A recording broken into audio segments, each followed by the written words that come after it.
ओम शांति। आइए सभी मिलकर सुनते हैं कहानी कर्मों का हिसाब किताब।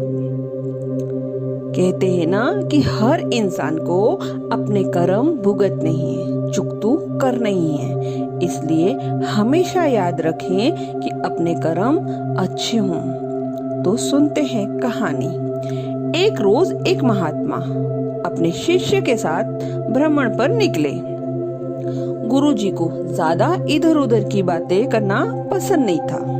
कम बोलना और शांति पूर्वक अपना कर्म करना ही गुरु को प्रिय था। चलते हुए जब दो एक तालाब से होकर गुजर रहे थे तो उन्होंने देखा कि एक जीवर नदी में जाल डाले हुए है। शिष्य यह देख खड़ा हो गया और जीवर को अहिंसा परमो धर्म का उपदेश देने लगा। लेकिन जीवर कहाँ समझने वाला था। पहले उसने टाल मटोल करनी चाहिए और बात जब बहुत बढ़ गई तो शिष्य और जीवर के बीच में झगड़ा शुरू हो गया।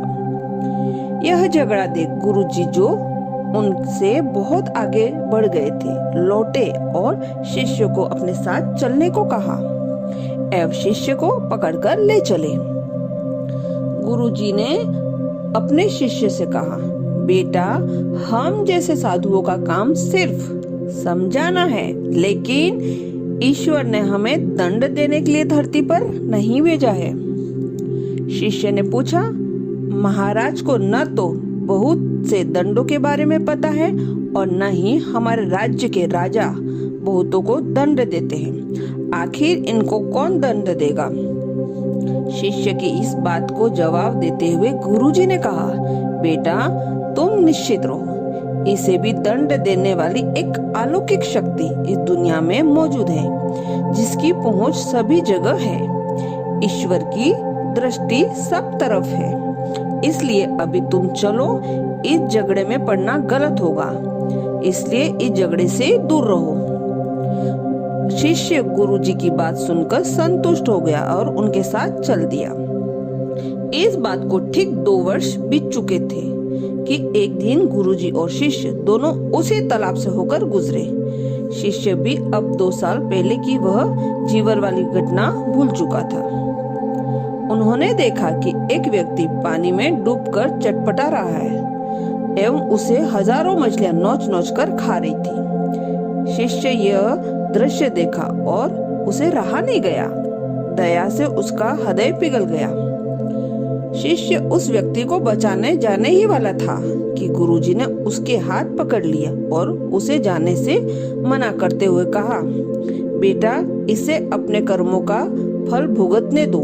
यदि अभी तुम इसे रोकना चाहो तो इस बेचारे को फिर से दोबारा जन्म में यह दुख भुगतने होंगे, क्योंकि कर्म का फल अवश्य ही भोगना पड़ता है। शिष्य ने गुरुजी से पूछा, गुरुजी, इसने कौन सा कर्म किया है जो इस दुर्दशा में यह फंसा हुआ है? गुरु महाराज बोले, यह वही जीवर है जिसे तुम पिछले वर्ष इसी स्थान पर मछली न मारने का उपदेश दे रहे थे और वह तुम्हारे साथ लड़ने के लिए आग बबूला हुआ जा रहा था। लेकिन नियति का खेल देखो कि आज वह मछलियों इसे नोच नोच कर खा रही है। यह सुनते ही बड़े आश्चर्य से शिष्य ने कहा, गुरुजी, यह तो बड़ा ही विचित्र न्याय है। गुरुजी ने कहा, बेटा, इसी लोक में स्वर्ग नरक के सारे दृश्य मौजूद है। हर क्षण तुम्हें ईश्वर के न्याय के नमूने देखने को मिल सकते हैं। चाहे तुम्हारे कर्म शुभ हो या अशुभ हो, उसका फल तुम्हें भुगतना ही पड़ता है। इसलिए ही वेद में भगवान ने उपदेश देते हुए कहा है, अपने किए कर्मों को हमेशा याद रखो। यह विचारते रहो कि तुमने क्या किया है, क्योंकि ये सच है कि तुमको वह भुगतना पड़ेगा। जीवन का हर क्षण कीमती है, इसलिए इसे बुरे कर्म के साथ व्यर्थ जाने मत दो। अपने खाते में हमेशा अच्छे कर्मों की बढ़ोतरी करो, क्योंकि तुम्हारे अच्छे कर्मों का परिणाम सुखद रूप में मिलेगा। इसका उल्टा भी उतना ही सही है। तुम्हारे बुरे कर्म का फल भी एक दिन बुरे तरीके से भुगतना पड़ेगा।